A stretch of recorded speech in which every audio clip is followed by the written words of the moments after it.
get this out of Toni's way. You guys, our speaker today, I've been spending a little time with Toni this morning, and that's for her. Okay. We are in for a treat, you guys. Well, let me read a couple of things from her actual bio. Toni Collier is a communicator, host, and consultant at North Point Ministries. On-camera personality at the reThink Group, Fellowship of Christian Athletes, public school speaker, and co-founder of the Resource Group, a faith-based consulting firm. With a degree in business logistics and entrepreneurship, she has used her talents to grow churches, ministries, and businesses in the area of student ministry, creative marketing, leadership, innovation, and strategic planning. Toni is known, though, for, and I found this out to be absolutely true just today, known for her vibrant personality, check. Charisma, check. And all-around welcoming spirit, absolutely double check. We have spent so much time just laughing this morning, hanging out, understanding who each other is, learning. I tell you what, she goes through what she's doing right now. On top of the things I just mentioned, there is a whole host of other things that are not in that particular bio that she's working on. I was tired after listening to the list of things she's involved with. She's married to Sam Collier, who's got another whole list of things, and together they are traveling the globe and changing the world. And today she's with us to talk about building a winning team. Please give an institute welcome to Toni J. Collier.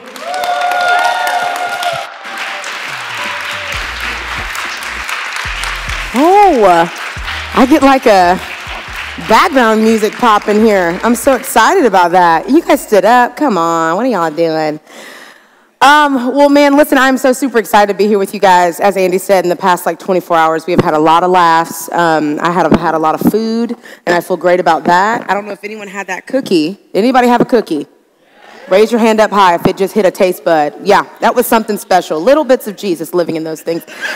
But I'm a little crazy, which is cool, so that's going to work out really well for us.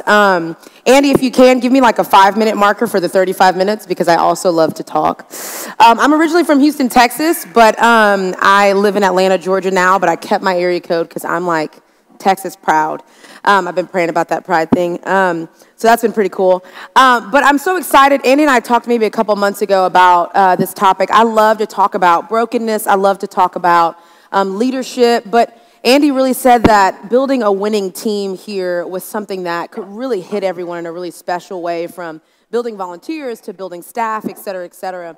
And even Don reiterated that last night, that it's just a really strong topic. So we are going to talk today about this concept of how to build a winning team. And again, just a little bit about me. I'm Toni J. Collier. The J stands for Je t'aime. It means I love you in French. My mom was very creative. And my full name is actually Antoine, which still just really on the creative high there. But it means Anthony, I love you. And my mom is actually French, so it's a pretty cool little concept. Anthony is my dad. So I always love to tell people that cute little thing. I know, dad, and all the things. Well, another thing I love to do when I start speeches is tell a story about myself, just so you guys can really understand how crazy I actually am. So I put this kind of topic line there. When I was in middle school, something crazy happened, and here's the story. So, do I have any swimmers in the building? Maybe, okay, all right, swimmers, okay, all three of you guys, that's wonderful. Maybe Russ, no? Okay, all right, nope, he's like, just fixing my collar here, count me out, we're not going anywhere near the pool. But when I was in middle school, I was involved in a lot of activities. I was a competitive cheerleader, and I did some volleyball and acting, obviously very dramatic. But I had this itch. I said, man, I wanted to do something different. I wanted to be on a different team. And I said, I'm going to go to the swim team. Now, I go home. I got this flyer. They're like, swim team, anybody can be on. There were like no auditions. I'm like, oh, I'm going to kill it, you know? So I go home. I asked my mom, I'm like, Mom, I'm switching it up. Your girl is going on the swim team. I'm so excited. My mom literally shut me down immediately. She said 2 things. Number 1, you can't swim, okay? I said, that's not the truth. I taught myself last summer. She goes, oh, you mean when you jumped into the deep end and almost drowned with that spaghetti little thingy? I said, yep, that was it. But since then, I've really come up to a higher level. And she said, number 2, what are you going to do about your hair? Someone understood exactly what I was talking about. Now, for those of you that may have experienced a swimming experience or moment with black people, okay, we have a thing about hair. We only swim from like the neck down, okay? because we just don't want our hair to get messed up. And she was very truthful about it. I was like, you're right. I said, but they said they have these like swim caps where your hair doesn't even get wet, so it's all good. They don't work, and y'all know that, okay? But I convinced her to let me do it, and I joined this swim team, and I was so super excited. But the truth was I really could not swim. I didn't know how to dive. So many things were just bad. But I had such a positive attitude. I was always really crazy and loud, just as I am. So people loved to have me on the team because they knew I would always cheer everyone on, and it was just going to be good. And so my coach was actually really excited about me being on the team, Coach McMillan. I'll never forget that. Brother gave me a chance. And he's like, hey, it's okay that you don't have these crafts. We're going to teach you. That's what practice is for. It's going to be amazing. Now, everyone's pretty advanced. He was very honest with me. He was like, a lot of these kids have been swimming for a while, but we love your spirit. We believe that you are an incredible person for our team, and you're going to bring some incredible team morale to this. And I'm like, yeah, I am, baby. Let's do this. And everyone loved me, and it was so good. Well, a few practices went by, and we kind of had that like swim mock kind of competition where it wasn't like a real swim meet, but it was pretty official still. And here I am. My coach assigned me the 100 freestyle. So it's 4 laps. You go down, you come back, you go down, you come back. Easy, right? He's like, we're going to start you off with something small. We're so excited that you're here. We love you, Toni. And so, guys, I get on the edge of that little swim thingy that I don't really know what it's called. I've got my like one-piece black bathing suit on. I got my little head thingy. Now, I had to get the little small goggles because I only had the one with the nose, but they said you can't swim with those for some reason, okay, for the swimmers that understand it. So I'm like on the edge, and I'm so excited, and I'm like looking at the other guys that are competing against me. I'm like, good luck, you guys. It's going to be great. And they're just like, what is this girl doing, you know? All of a sudden, the whistle blows. I jump in, belly flop, okay? Did not dive. Everyone else, seamless dive. There were like 5 Michael Phelps all around. I'm like, how are these kids swimming so fast? I belly flop into the pool, and I'm doing my thing. I really think in my mind, I'm killing it, y'all. I'm like, I'm a mermaid. And I am like swimming freestyle. I mean, like stroke after stroke. Guys, I come up for a breath of air. These kids have swam so fast. I'm really about a few feet from the jumping point. They're like all the way down at the end. I mean, it's crazy. I'm like, how did they get so fast? These are like little tadpoles in here. But I keep going. I'm like, I'm not going to give up. I want to make my team proud. I keep going, guys. I'm doing my thing. I'm trying to breathe. It's very hard. I get to the end of the pool. I do one of those. There's like it's like a front flip twist situation. I don't know if you've ever seen these swimmers do it. But gosh, it like defies gravity in some of the craziest ways. So I like flip forward. And I try to turn. I end up like facing the side of the pool versus like the other side. And I'm just like, okay, it's all good. And it's all good. So I just hop on my tippy toes. I go under, and then I just push off of the wall. Things are happening good for me. Now, I'm on my 2nd lap. These suckers are on their 3rd, okay? They've already gone back to the other end of the pool, did the little flippy frog thingy, twisted their bodies. They're coming back towards me at this point. They've lapped me. I keep going. I'm like, I'm not giving up. I've got team morale. I'm going to kill it. I'm going to keep it going. Guys, I'm almost drowning at this point. There are bubbles coming out of my mouth. Like, I'm just inhaling water. I'm swallowing. I'm going. I'm like, oh, my gosh, I have to get from, like, the deep end because there's, like, one side that's deep, and it's like you cannot fail on this side. You have to go to the other side. So I'm, like, swimming, guys. They come down on their 3rd lap. They do the little flippy thingy. They're on their 4th lap, and I'm on my 2nd. We're coming back at the same time. I get an idea. I said, I'm just going to get out when they get out. Because if I try to do the 3rd and 4th lap, I am surely going to drown, okay? So, y'all, I cheated. I really did. I like came and just swam with them as they were doing their 4th lap, and I was doing my 2nd. And when they got out of the water, I straight up got out too. I was like, and I went to the locker room, and my coach is like flagging me down. He's like, Toni, no, you're not done. You're going to get disqualified. I'm like, I'm fine. It's great. I feel so good about what I already did. It's all good. Like, it is fine. But I get to the locker room, y'all, and I just have to admit this openly. I was devastated, so embarrassed. I mean, it was just bad. And I can remember calling my mom. I'm like, Mom, I'm all done. She's like, whoa, that was fast. I was like, not even that big of a deal, girl. Just come on, park in the back, pick me up. When I get in the car, she's like, how'd you do? I don't even remember what I said, but I'm sure I lied. I'm like, oh, I killed it, Mom. They're making me like the water boy. It's going to be so great. And y'all, I walked away from that gym, and I never went back. I mean, not one practice. I was just so embarrassed. Well, here's the deal. I was the right person. I mean, I was the right person to be on the team, right? Like, I had all the team morale. I had a positive attitude. Yeah, I cheated, and I was at the end. But at the beginning, I was still very solid, you know? But I was the right person. I had all of the team morale. I mean, I would, like, pick up my teammates' goggles, and I would check on everyone to make sure they were good. I encouraged everyone as they went out. I mean, I was a great team member. I was the right person. Unfortunately, I was just in the wrong place. And oftentimes, this is what we do with people, or maybe we do it in the reverse. We have the wrong people in all the right places, in the positions that we make room for on our team, but we put the wrong person in there. But sometimes it's even this, where you've got all the right people who's got the greatest heart. They want to serve. They want to lead. I mean, they've got everything, but we've just put them in the wrong place, and they can't thrive. See, as I've gotten the opportunity to go all across the United States, I'm going international this summer, so super excited about it, heading to Kenya to teach leadership, also heading to Rwanda this summer.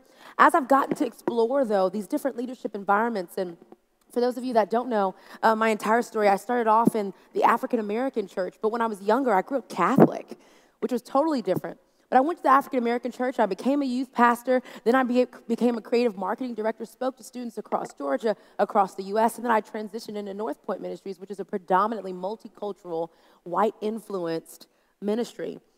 And it's been incredible for me because I've gotten to see so many different leadership styles and so many different team dynamics, from youth ministry to social media ministry to video announcement teams to service programming teams, all the way down to folks that are doing peace work over in Iraq and Syria. But the one thing that's very consistent with all of leadership and ministry when it comes to teams is this right here. The most powerful teams put the right people in the right places. That the truth is, we get so bogged down in ministry that we forget to put the right people in the right places. Whether it be from a scarcity mentality, whether we're just so excited about a person and what they have to offer that we don't really look at their gifts and what they can and cannot do, and we end up putting them in the wrong place. Well, I've also done a little bit of research on what really stops us from doing this, though. What are the 3 things that really kills our ability to put the right people in the right place? Number 1, it's a lack of vision. As leaders, if we don't know where we're taking our organization, our ministry, or our church, we won't know what spaces need to be filled, let alone the faces that need to fill them. A lot of times when we put leaders in place that have a visionary role and they're not casting vision continually, we just forget what we actually need. But see, when we start to develop long-term strategy and vision for our ministries or our churches, what fills that vision up is the strategy to go along with it, but of course also the people that can carry out that strategy. The second thing that stops us is this right here, time over talent. This is a big one for me, a big one that I struggled with because I'm all about efficiency. I'm a 3 on the Enneagram. I want things to be efficient. I want us to execute it. But instead of taking the time to actually vet people according to their talents, we choose what's most efficient functionally and end up with people operating where they shouldn't. How does this play out in our churches? Well, we got to have some people in the children's ministry. I mean, yeah, I know. Put Uncle Joe in there. He's going to be fine, okay? I mean, we got to have people to watch the kids, right? Well, Uncle Joe doesn't really like kids. No, it's not even that big of a deal. Let's not just put Joe in there. He'll watch them. But Uncle Joe does not have the passion for kids. It's not that he doesn't care about pouring into the next generation. It's just that his heart doesn't break for them. And so when times get tough and when we have to make hard decisions, we need people that are passionate about where they're at. But oftentimes, we don't have the capacity to do that. And that's real. That's not an excuse. It's real. It's real when our churches are going 100 miles per hour. And in order for us to go, we've got to have a youth ministry. So we've got to find someone to fill the space. It's difficult when someone cancels every Sunday or every week. And we just got to put someone at the door who does not smile, but will give a good high five maybe. But we choose the time over the talents. And the last one is a hard one to hear for a lot of leaders, especially those in higher leadership. And it's requesting loyalty. Team members end up staying in a position on the team based off of how they feel about the leader, being loyal to them and not how they can actually execute their roles for the good of the organization. You see, I came from a predominantly African-American church, and there was just this underlining request for loyalty. And dare I say, it wasn't really even underlining. It was pretty straightforward. I remember when I transitioned out of the church, it was such a hard time because my pastor told me, well, you're not going to be blessed if you leave here. I mean, your purpose is connected to me. God's assigned me to you. I'm your spiritual father. But here's the truth. I love Andy Stanley says this so much as he toured around last year with his Deep and Wide tour. He said, if a leader requests loyalty, it is not a leader worth following. Because as we know, especially in our Christian faith, God has assigned very specific gifts inside of people and talents inside of people. And what we want most before anything is not for loyalty to us, but for their loyalty to God and what they're doing in their lives. So these are the things that we get tripped up on that kind of put pressure on this idea to put the right people in the right places. But here's the truth, though. We all want our ministries, organizations, and churches to win, right? We all want people to win in their individual journeys and in what God wants to do through them. We want them to be loyal to God, and we all want to know how to do it. So the question then becomes, Toni, how do we do it? We built up all this tension. We have this goal. We want to put the right people in the right places. Well, how do we do it, Toni? All right, I've got 7 small steps for you to take. Number 1 is this one right here. I think it's such a big one. It's all about recruiting intentionally. I remember when I was a youth pastor, I was super young. I think I was 21, going on 22. And I had this thing about building the biggest, largest youth ministry in all of Georgia, starting with the leaders. I'm like, I want to just kill it. I'm going to kill it. It's all about numbers. And I remember I had this recruitment Sunday where the church had allowed me to go on stage, talk about student ministry, get all the people, galvanize all the people. And I have a thing about galvanizing. Like, I could probably convince someone to do anything. I'm like, the youth is the next generation. They're going to lead the charge. I mean, I'm on stage really giving it to them. And I got so many signups. I was like, this is it. Well, we accepted everyone. We were like, everybody's going to be a part of the youth ministry. We have a place for you no matter what, which was a very big mistake. Because I ended up with so many incredible volunteers, but not all of them were the best. And I remember specifically, I'm going to make up another name, but we had this lady named Miss Betty. And Miss Betty was older. I think she was maybe 60 to 62. A little bit older, not that much. And we put her on the doors. We're like, she has that like grandmotherly feel. She's going to greet the kids. It's going to be amazing. There was a Sunday, Miss Betty's first Sunday, where I could just hear her yelling at kids down the hallway, y'all. It was crazy. She literally was like, get your tail in here to the youth ministry. You're going to be late. And I'm like, someone got to go get Miss Betty right now. Come on in here and stop lollygagging around. I mean, it was very intense. But the truth is, I had made everyone feel welcome. I had made everyone feel like youth ministry was a place for them. And that just simply wasn't the truth. Because not everyone had a heart for the youth. And if they did have a heart for the youth, maybe they just didn't fit the culture that we were trying to cultivate in the youth ministry. Y'all, we even gave Miss Betty we gave her a small group, 6th grade girls. Oh my gosh. These girls were so scared of her, y'all. They never talked in the small group. You know, small group is a space where it's like, oh, it's safe. You can talk about anything. Typically, those are where the harder conversations happen. We would follow up with Miss Betty. We'd be like, what'd your girls talk to you about today? She was just like, nothing. They don't want to talk. I don't know what's wrong with them. I'm going to tell them next week that I'm going to put them in timeout if they don't talk. I was like, okay, Miss Betty. Miss Betty, you got to calm down. But that was her thing.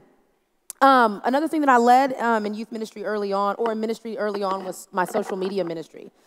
This was maybe about 5 or 6 years ago when social media ministry was just like the thing to do in churches. And it was a thing to do, quite honestly, because what was happening is that we were reaching people in the 4 walls, but when Monday came, they couldn't see Jesus anymore. They didn't have resources anymore. And where do we reach people outside of the church? Well, it's where they are, and they were on social media. And so we started this social media ministry I'll never forget. And Young Toni, once again, I was like, anybody can work Instagram. Like, anybody can work Facebook. Everyone come on down. Let's just do this. Y'all, we had this one volunteer that legit did not know how to post a picture. I mean, she just didn't know. And obviously, it caused a lot of issues when it became her week to post. And we didn't get a post on Monday, and we didn't get a post on Tuesday, and for some reason, we didn't get a post on Wednesday. And so I called her up, and I said, hey, what's going on? Just wanted to make sure everything's good with logging in, all the things. And she said, oh, I've been posting. Oh, yeah, it's right there. It's all good. She had been tapping on the photo and uploading it and writing the caption, and then she just never pressed post. Like, click, submit. She just closed out of it and really just thought that it was going to go up to the cyberspace and be posted on its own. But it's because I didn't recruit intentionally. I mean, that was the truth. I was not very specific about our recruitment. See, in corporate America, which is the background that I have before I got into ministry, they're very specific about job descriptions, very specific about your requirements and what you need. But what happens is when we get into a volunteer space, volunteering seems so light and free and airy, and we've got to sacrifice because people are just giving their time. But the truth is the same amount of excellence that a corporate organization operates in is the same amount of excellence that God is expecting for us, even when it comes to volunteering. And so what do? Well, we got to be very specific and intentional about what we need. See, it comes with that vision thing. If you need someone to hold the door, what type of door holder do you want? We want someone that's friendly. We want someone that's on time, obviously. We want someone that's well-groomed, if we're going to be honest. We want someone that's going to give a high five, that's going to go the extra mile, that's not just going to stand at the door, but also walk our people to the bathroom, walk our people to the children's environments and ministries. But that's all about intentionality on the front end, and then, of course, it's about intentionality when you go face-to-face with the people that are applying for it. That's one of the things that I did not do well early on in ministry, is to sit down with people and really hear them, to talk about whether they fit into this role or not, and being okay with the fact that you have so many people that want to be in a position but may want to go somewhere else. Being open to the fact that when you start talking to them about what they really want to do and you find out that instead of the IT ministry or door holding, this person actually has a heart for the kids ministry. And you have that need in the parking lot, but then you realize that this person will be so much better in the student environment. And it's all about being okay with shifting them there, putting the right people in the right places. The second one is to train and retrain. Man, this is a really big one. One of the things that I love that we do at North Point is we have worship training, and it is continual. We don't just train on the front end, but we continue to train throughout the entire worship process. I mean, that's one of the things that I love so much. No, I can't sing, I'm not on the worship team, but I have sat in a few of their meetings, and I loved it. But Matt Atkins, who's one of our worship directors over at Gwinnett Church, one of our 6 main campuses, once a month he gets with every worship leader, and he hosts this worship training. Now, you would think, I mean, how hard can it be to be a worship leader? I mean, you just have to be able to sing, hopefully, you know what I'm saying? Which, I mean, when we go back to recruitment, I mean, guys, we got to just, the voices, it's hard sometimes, you know what I'm saying? But you would ask the question, well, what do worship leaders have to learn every single month in order to get up there and just sing and hit a note, right? Well, Matt teaches on being intentional off of the stage. Before service and after service, all of our worship leaders mingle in the crowd. We want to have connection face-to-face before we ever have connection heart-to-heart. We want people to make sure that they know without a shadow of a doubt that they can belong before they can believe. And that's okay. We want our worship leaders to be so connected that when they get on that stage, they are taking people's hearts and stories with them on the stage. And that's when we see our worship leaders setting up songs in better ways. We just had our guy, Paul Taylor Smith, just yesterday on Sunday. He was talking to a lady in the crowd, and he took her story up to the stage with him and unpacked it. And I can just only imagine how incredible that woman felt, that Paul had taken the time to talk to her about her story and pray for her on the stage in front of the 3,000 people that filled our room. What else do worship leaders need to be trained on? Attire. Come on. You hit one false note and it's like your entire belly's out. I mean, It's like, whoa, I just saw your belly button. I don't know what's going on. Okay, the spirit's been broken for me, you know? But how can we train our worship leaders not to wear tight tops and tight bottoms at the same time, if we're being honest? If we go loose at the top, you know, then maybe a little tighter at the bottom. And those are just small things, but it's just true. It's about getting things in front of people time and time and time again so it can really stick into their hearts. And when you tell people something continually, they realize how important it is for you as a leader. When you say it just once, it doesn't seem like it's something that is a part of the fabric of our organizations. It could seem like just something so minuscule. Oh, they just said it one time. And we all know statistically that people don't remember things until they hear it more than 3 times. But I love the training aspect because it keeps people excited about what's happening. Another thing that I learned about training is this right here. I love this. We have an incredible guy named Jeffrey Henderson. He used to work for Chick-fil-A marketing. He was the one that created the cow.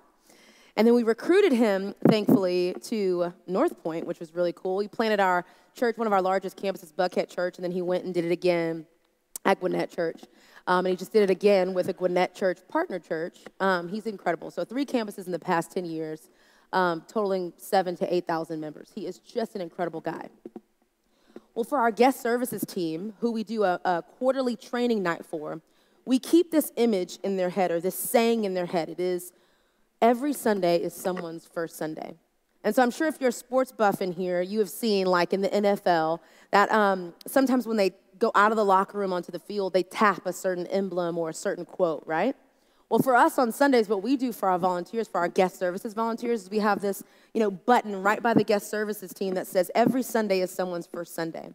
And one of the first things that you learn when you join the guest services team is that before you go out, we tap that thing. And it's so cool because right around like 8:45, when everyone's kind of getting position at 9 o'clock, you hear this like downstairs, everyone's like tapping it. But it's keeping this idea in their heads that every Sunday is someone's first Sunday, so our posture has to be prepared for it, right? And that's a subtle way of just training people over and over again. Small little things like that. Another way that we train people, and this may sound kind of minuscule, is through T-shirts. Every 6 months, our guest services team gets a brand new T-shirt. Why? Because we're all standing behind the same vision, to lead people into a growing relationship with Jesus Christ. And the shirt may not say that, but it's a representation of our brand and what we're doing that they get to wear proudly. And so when they go into their rooms at 8:45 and they start praying and they get in their circles and they gather hands and they look around the circle, they see that everyone is standing for the same thing. And that our unity in our mission and in our vision is so important for us every single Sunday. We've got to train our people well, but we've got to continue to train them over and over and over again. When we think about training our ministry, think about sports. These guys don't stop. Physical training, physical conditioning, they keep going. Why? It makes them sharper, faster, more alert, stronger. And that's what we've got to remember in our ministries, to train people, but to keep retraining them on principles that are so very true. The third one is this: empower power. Now, I'm going to be honest about this, and I said this in sound check. This one was a very hard one for me because it wasn't catchy, but I said, I'm just going to stick with it, and then the people are going to be excited. So empower power. One of the things I think that's very hard for churches is giving power and influence to team members. I mean, let's be honest. Some of us have the fear of, are we going to empower that person too much? Is pride going to settle in? I know for me in the churches that I used to come from, it would be, are they going to build their own church? If we give them this much power, this much freedom, this much leverage, is it going to backfire on us? And then obviously we get scared about giving power to people that really don't need it. But the truth is, everyone has their own level of power because everyone has their own relationship with Jesus. Everyone is connected to and hearing the people on our teams, the people that have reached salvation, the people that are fully immersed in the trenches for faith. All of those people already have a level of power that's not ours, that's theirs. Everyone has their own, their gifts, their talents, their purpose. That's all on the inside of people. And if we ignore that, then we ignore the very thing that God's doing in them. So instead of ignoring it, we have to empower it. There's a on my social media team, there was a girl named Lenora. I'll never forget. She came from a ministry in Chicago. And Lenora was one of those people, you ever have those quiet storms on your team where it's just like, you know, they've like got the juice in them, but they're not going to say anything. They're just going to kind of chill, sit back, let you lead. This was Lenora. She was incredible. I asked this girl to pray for our team once, and people were just in tears, slain. It was crazy.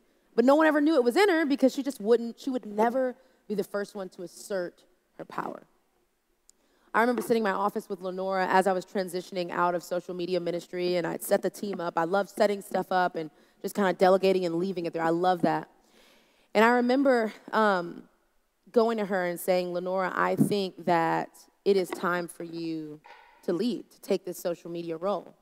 And she's like, oh, no, Toni. No, Minister Toni, I don't have it. I don't think I can do it. You're so good at it. And then I said, Lenora, who's been meeting with all of the new people that are coming on our team? And she said, oh, well, I have. I said, who's been interviewing them and training them? Me? Who's been setting people up to make sure that they have their calendars correct, that they know how to post, that they're putting captions together? Oh, yeah, I've been doing that too. Who was it that visited one of our team members when they went to the hospital? Oh, that was me. I said, Lenora, you're already walking in the role. But it is because of my intentionality of empowering her. I knew her personality type. I knew me just putting everything in this role and all the things on her shoulders was just too much for her. So I subtly delegated everything to her without her even noticing it. I subtly empowered her to be exactly who I knew God had called her to be. So that when I had the conversation with her and I gave her the title, because you know titles are hard in ministry, when I officially gave it to her, that's when she officially walked into it. But she had been walking in it all along. Here's the problem and the tension with that. A lot of times when we're passing the baton, we're passing it down to people that are younger than us. And that's hard. I know for me, even giving her that social media role was a scary thing for me. Because did it mean that I, as a leader, as an older leader, was losing power? Yeah, it did mean that. It meant that I was losing influence in an area. But that, my friends, is when you stop being loyal to yourself and your own roles, and you start to pass along the power and the leverage that you have. One of the things that's been so cool for me in ministry is that starting off in an African-American church and then going over to predominantly multicultural and white spaces has been really cool for me because I've been able to use my leverage and my power more. One of the things that North Point leans on my husband and I for is diversity. It's one of the things that we are very intentional about. We want to build bridges. We want to bring people into spaces that may not have ever experienced the space before. And people ask me all the time, well, aren't you afraid that if you bring another minority woman in, she may take some of your space? Absolutely not. Because this is not my space. This is not my power.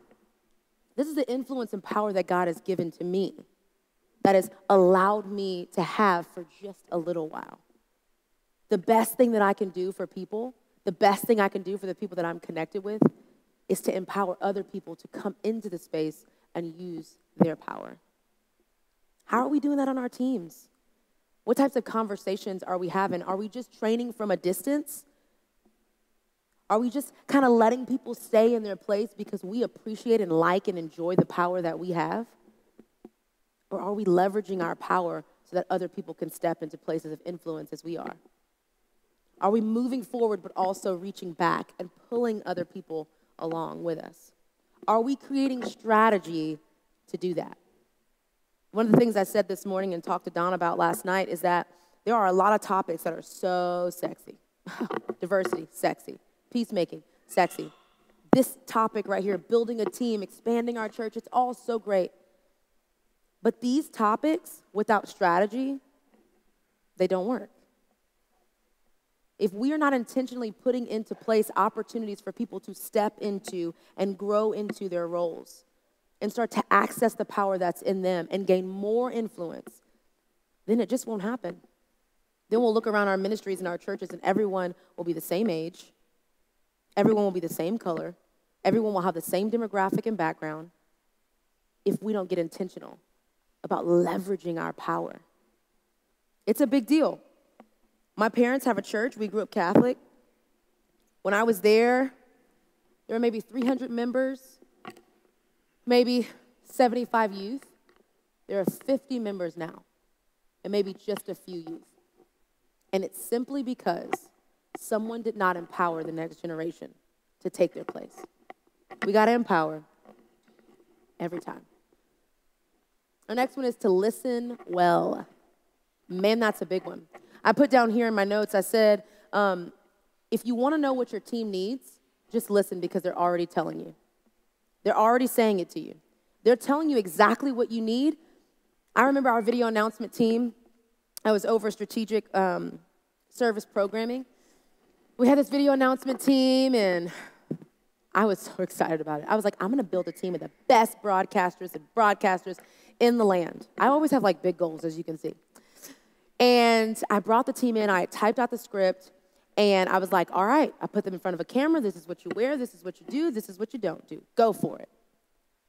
It was treacherous. People were sweating. They were shaking. They didn't know what to do.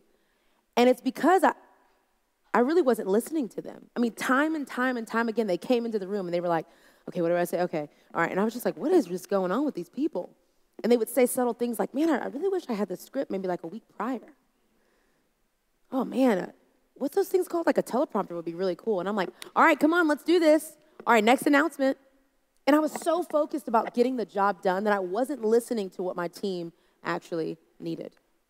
And I remember a girl pulled me aside and she said, Toni, I think these video shoots are lasting so long and people are getting so frustrated and the team is not sustaining because you're really not prepping us well. To which in my young, naive self, I was like, I'm a detailist. I prep everyone well. She said, you're not. And it wasn't that I wasn't providing detail. I was just providing the details that a person like me would need. I love the camera. I've been on the camera since elementary school. But some of these people, it was their very first time on camera. And they needed more prep work. They needed a teleprompter. I ordered a teleprompter. I'm like, and you've got the floodgates opened. It was like, they were just reading and it was wonderful. And the shoots went from like 2.5 hours long to like 1 hour long. But it's because I listened to my people.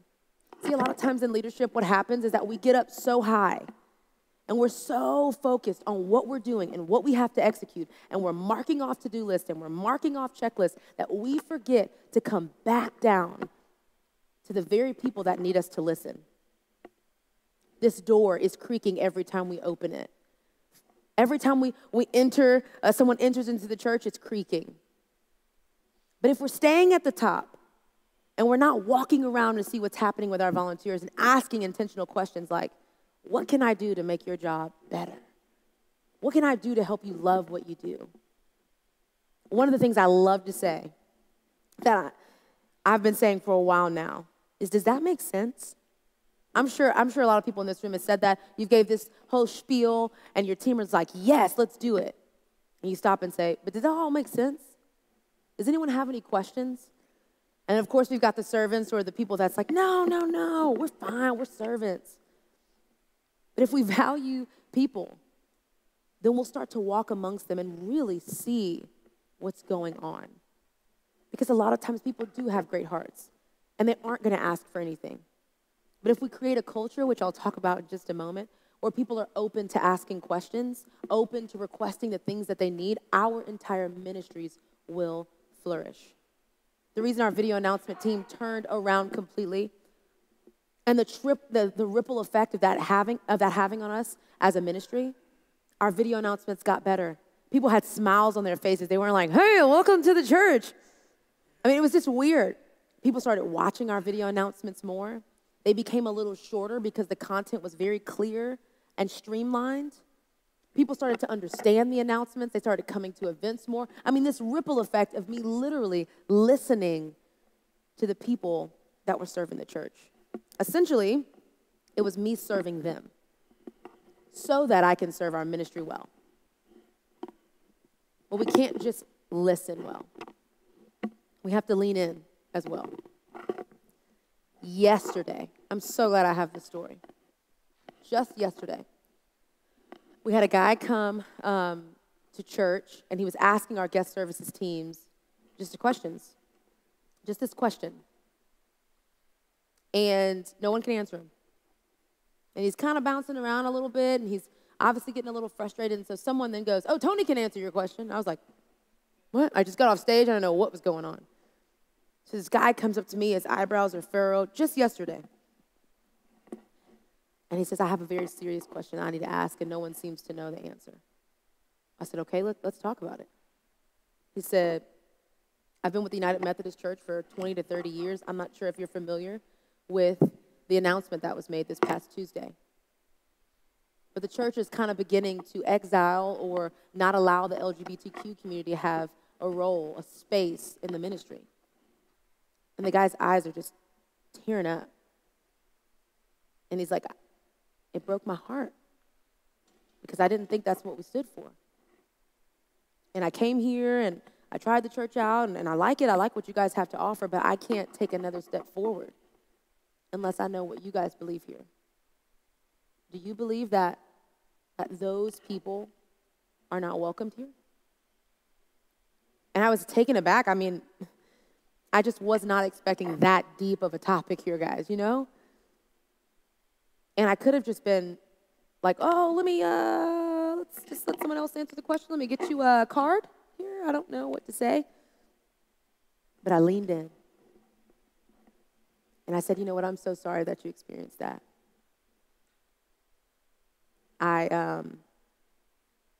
That's not what we believe here. We want to be a church for the unchurched. We want to extend grace in areas that other people won't extend grace. We want to have conversations, not policies. We want to welcome people in as much as we can. And I could see the tension leave his face. And he's starting to soften up. I said, wow, that's so good to hear. And then he said, well, I do missions. Y'all have something with missions here? I said, yes, sir, we do have Global X. We do all kinds of missions. He's so excited, so pumped. Well, cool, I'm going to come back next Sunday. He's like, I'm tired. I can't keep staying because I asked everybody the question. I said, I'm sorry, brother. I'm just so sorry about that. He's like, I've been here for a while. I'm saying, I appreciate you, though. I appreciate you for asking that question. But that guy's going to come back, and he's going to get plugged into a team because I leaned in. And it's not at all about me, but it's about the posture that we all get the opportunity to have, to lean in, to understand what our volunteers are going through, and to truly care about it and take a second to lean in. We always say this, my husband and I have a consulting firm. We help Christian leaders and organizations. We always say that what we see typically when organizations begin to fail, when their teams begin to slim down, is that the leaders are too busy working in the ministry and not on the ministry. Right? We get our blinders on, we put our guardrails up, and we're like, we have to meet goals. We need this much for the capital campaign. We need to do it this way. And then people become objects. They become a part of the system, and we lose the very hearts of people because we're not leaning in. I had a guy on my team, youth ministry team. He was one of our very first to ever be like a small group leader and be so seriously committed to it. And I'll never forget, I started training him on how to communicate. He was speaking. I mean, things were going so well. And then slowly but surely, he just kind of backed up.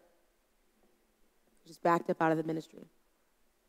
And if I wasn't so willing to lean in because I love people so much, you guys can probably tell I'm an extrovert. I'm just like, tell me your story. I want to know everything about you. I have to be mindful sometimes because then they're like, okay, back up. But I said, hey, Dre, I said, what's going on, man? I really haven't seen you on Sundays.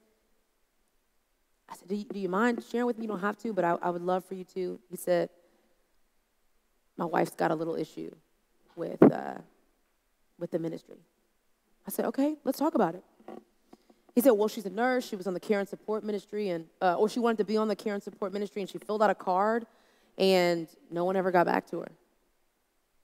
And so she saw me serving and being elevated in the ministry, and naturally she felt like, well, why does the church love my husband more than they love me? And I said, man, I'm so sorry about that. And I don't want to make excuses, but the leader of the care and support ministry actually quit. So we're going through a little bit of a transition right now. I'm so sorry. I will personally reach out to your wife and see how we can get her connected. Well, I have a conversation with the wife. I lean into her. And even though she's a nurse and she thought that the care and support ministry was the ministry for her, guess where she ended up? In the student ministry, right alongside her husband, leading a group of girls. And she loved it. That's the beauty of leaning in. That's the beauty of not forgetting any single person in our ministry. That's the beauty of taking time to maybe go visit the hospital. And maybe if you're not that type of leader, that's fine, but assigning someone, having a strategy put in place that goes and cares for your people well. That's the beauty of what we get to do versus corporations and businesses. We get to stop and care about the most important people, the ones that are in the trenches with us, trying to push this kingdom forward. But we cannot forget to lean in. The sixth one is this. It's cultivating culture. One of the things I love that our leaders say all the time, I'm sure you guys have heard this, is culture eats strategy for breakfast, right? We can have all the strategy in the world, but if we are not emotionally in tune with our teams and creating an incredible culture, then we will have nothing. We will have a seamless machine, but no fun, no grace, no laughter, no connection. And so we've got to set those things in place. And whatever our culture is, whatever we decide what we'll stand for, we have to put it in our team's faces all the time. And we have to lead it out. We have to lead by example. We have to lead out and show what that culture is. And I don't know what that is for you. I think it's different for everyone. I would imagine we all want to be loving, right? We all want to be grace-filled. We all want to extend mercy in the best ways. But there may be other things about your culture that's totally different from another ministry or church. It's totally different on how you want to lead. But with culture, I would say the key is it's leading out on it. It's saying this is what our culture is, and it is absolutely showing that over and over and over and over again. And I'm going to speed up just a little bit for us. We've got one more that we want to highlight. But the other thing I want to say about culture is this. I think that in our churches, we have to be very intentional about what culture in ministry is and what culture in the world is, right? I think that we can definitely adopt from different things. I mean, we love the Instagram, we love social media. Incorporating social media into the church is us essentially stealing from culture of the world. But how can we ensure that the way we do it represents us very well? That if we decide to get on television and if we decide to do team shirts that look a little different, that we are still representing the very thing that we're fighting for from our pulpits, from our stages. The last thing is this right here. It's my favorite because it's got this cool little poof. Celebrate big. We love to celebrate our teams and our people at North Point. Oh my goodness. We love it so very much. It's a part of our culture. It's a part of what we do. It's a part of what we literally plant into our year. How can we celebrate people well? And it's in the simplest of ways. Every team leader has a massive birthday list. And every single month, we send birthday cards out, handwritten, to every single team. It is just a part of how we do it. It is the strategy behind how we celebrate people well. Down to or up to our campus pastor. All of our campus pastors have a list of birthdays of the people that lead underneath them. And they sit down and they handwrite these cards and send them out every single month. It's in the smallest of ways, but gosh, does that help to not only build your team, but it creates a super sticky ministry. People that don't want to leave, not because they're loyal to you or even to the church, but because they feel loved and appreciated and valued. It's because they know that what caring looks like because their leaders care for them well. And so that they can go and reciprocate that. Another thing that we teach with celebrating people is reciprocating that same behavior down. We want to make sure that celebration is a networking trickle effect. That when our campus pastor celebrates his staff, and that staff celebrates their leaders, and those leaders celebrate their volunteers, that it is just trickling down in the most precious ways. The other thing I want to say about celebrating big is that it's all about the heart and intention. We do a huge volunteer night every single year, and it is a full-blown service. I'm talking worship and an opener and these huge giveaways and all the things. But what we really make sure about celebrating is the intentionality behind it, the heart. We celebrated our guest services volunteers. And they were so excited. We did the worship leader thing. We did the hosting. We did all that stuff. But on their way out, they got a little box. And in each one of their boxes was simply a name tag with their name on it. See, for a long time, we just had the simple guest services badges. Or we just had name tags where they could write their own names. But for us to literally take the time to call everyone by name, it made them feel so known and celebrated. But it was just a small little intentionality of printing name tags and putting them in boxes and handing it to each person that they loved. And some of our volunteers take their selfies with their tags when they're not even at church, and they post about it, and it's so great. And it's creating this residual effect. And the last thing that I have to say to you guys, because that was all 7 of my points, but I think is something that I would not normally put inside of a presentation, but I have to put it in for the context of this room. And it's this right here. The greatest leaders point their teams back to Jesus, back to God. Even when I put it in, I kind of cringed. I was like, oh, it's going to be appropriate. But I have to say that because I have led from self-energy before. I've led from all of the things that I have. And now I'm on the other side, leading from all the things that Jesus has to offer. It's much more than me. It's much more than what I can pour into my team. I think we have to continually remember that our teams need Jesus just as much as the people that we all get to serve. Sometimes we take the back burner on that when we serve. Sometimes we take the back burner when we are on staff. But I think if we as leaders can point people, our teams, back to Jesus, we would have healthier teams. The training is needed, the intentionality is needed, the celebrating is needed. But every single morning, before any of our services, even at nights when we have night things going on, we always take a moment to do a devotional. Someone does it, and it is all about vertical worship. How can we as leaders, as team members, as volunteers, remember Jesus in this moment, in this time? Every time we have. But that's strategy. We do not have a team meeting, a production meeting without a devotional. That's not horizontal, not what happened to me in relation to you, but what's happening to us and this ministry and this church in relation to Jesus. And we just got to make sure that we point people back. So for those of you that maybe missed a topic, it's all good because we're just going to go do a quick little recap. We want to recruit intentionally. We want to train and retrain. We want to empower, power. We want to listen well. We want to lean in. We want to cultivate culture. And we want to celebrate big. And for those of you that are not detailists like me, it's all good.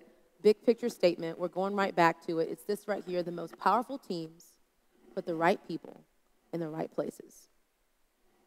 If we can be intentional about that on the front end and add all 7 of those other elements on the back end, I think we could build some pretty amazing teams that would not just win in our communities or our neighborhood or our counties or inside of the 4 walls of our church, but could win for the big C church, for the big, like the kingdom and the wave that's happening on the earth that I think is where church is colliding with culture and taking over in some really special ways. Thank you guys so very much. If you have any questions, I'd love for you to ask. Now, this moment always gets pretty weird, let's be honest. You know what I'm saying? It's like the people just kind of wait. It gets real awkward real fast. You know what I'm saying? And we want to keep the momentum up because I feel like we're on a good ride, okay? Andy, if you can tell me how many minutes I have, that would be great. Oh, that's good. 3 questions. No, that's so good. I just love that you did that. I told Andy I would go 30 minutes. That was not the truth. All right, so we want 3 very great questions. Doesn't matter what they are. Doesn't matter who they are. And then if not, I'm just going to pick you, and it's going to be great. So first question. Here we go. We got it. We got it. Oh, there it is. Boom. Yeah. Hey. Appreciate that guy. Is this thing on? Hey. Falling through the cracks of what? without people, like, say, I joined a church, but because I was just a volunteer and I wasn't necessarily on staff, never got mentored, never got any attention towards me being there. Gotcha. I think so his question was, how do we keep people from falling through the cracks? One of the things that I see the most is that we don't prepare for how big our ministry becomes. So we don't kind of have a contingency plan on what to do and how to follow up with people. Like I said earlier, we want people to be connected, we want people to feel loved, we want diversity, we want peacemaking, but we don't have strategy for it. I think part of the issue is we don't put strategies in place to actually support our ministries. And then we get an influx of people, and they sign up, and there's no one that comes in the office on Monday to make sure that all these people get followed up with. And so I think we staff well, and we put the strategies in place to actually support what our ministry needs. But that takes an incredible visionary. That takes an incredible leadership team that can say, this is where we're going, and we have to prepare for it. It's the same concept of, let's put more chairs out than we have people. Because when more people come, we don't want them to stand. We want them to have a seat at the table. We want them to have a seat in the room. We want them to have a seat in the sanctuary. And so I think we just have to prepare better for what's to come and start dreaming big down the road. Does that make sense? Does that make sense? Ha-ha! That's so good. Great question. Oh, we got another question right there.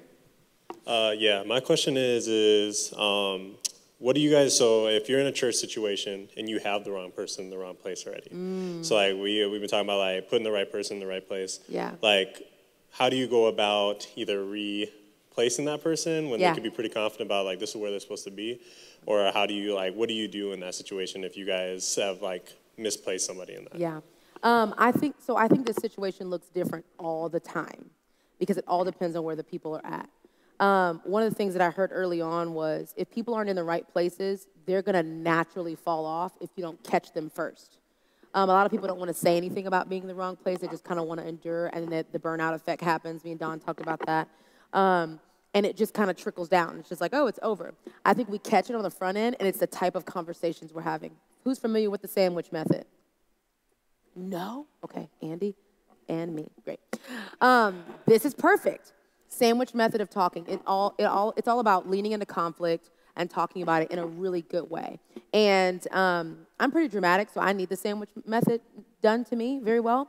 And it's pretty much this. So let's just say we asked you to wear blue on Sunday, and you came in with the yellow jacket instead, okay? Which is fine. It's like, hey, man, what happened to your blue jacket? What's going on? You're like, man, I forgot it. I didn't wash. It was wash day. It was crazy out here. It's cool. Well, then you do it again and again and again. It becomes a problem. It's recurring. Now I have to have like a real conversation with you. He's like, oh, darn. I'm going to sandwich method that conversation. What's your name? Graham. All right. I would sit you down. I'd be like, Graham, you know what, man? I'm over-exaggerating, obviously. You're one of our best volunteers. One of the things that we really love about you being on our team is how intentional you are with greeting people and with taking them from place to place. The other thing I really noticed about you is that you're a team player. One of the things that I've noticed is that you love that yellow hoodie in spite of what our team has going on. And I think because you're such a strong leader, other people will begin to see that, and they may follow suit. And it'll kind of create this messy situation. I want to understand, however, why you love the yellow hoodie so much and how we can make sure that you are part of our team in a big way because of your big personality. How do you feel about wearing the blue hoodie? Again, Graham, you're one of the best out there, man. A little more sandwich. So it's bread, meat bread. It's giving, and it's not fluff. It's not lying, okay? It's telling the truth. It's highlighting something incredible about them, and it's also just leaning in and telling them how much you care about them and appreciate them for being there. But then it's meat. It's the, hey, we have an issue, and we need to talk about it. And you're solving that issue in that meat area, and then, of course, you back it up with some more bread. The sandwich method. Doop. I love that. We just got to go through that. Last question. Where are we at? Oh, girl. We want a girl. Because 2 guys already answered the questions. All right, right there. Boom. In the black. She's walking over. You have a little bit of time. We had a photo shoot earlier. Somebody's walking over with a mic. Get your question ready. Here we go. I know you have a question. I know you have a question. Boom. So when it comes to empowering leaders, Yeah. when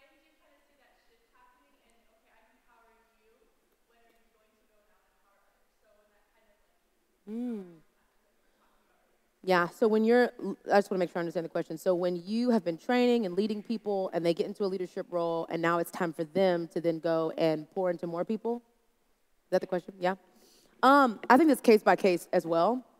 But I think with that kind of mentality, I think that's more about culture and strategy, and you got to teach that on the front end. So you don't put a person into a leadership position if they're not ready to lead back anyway.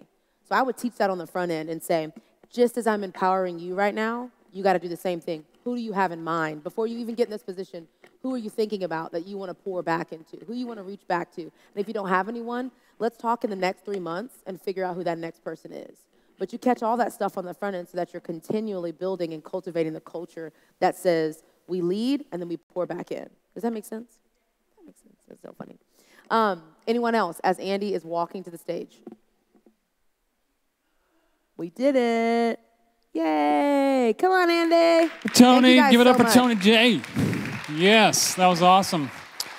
Appreciate that. It's teams don't, I mean, without teams in a local church, you're not going to get anything done. And yeah, it's just so critical, and we forget sometimes how important it is. So thanks for coming. Hey, a couple quick things. Don't forget Carlos is coming April 8th, and we have books in the back and all that.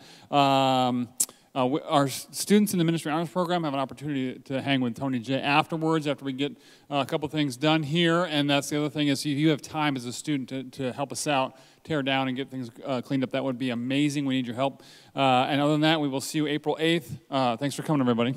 Yay.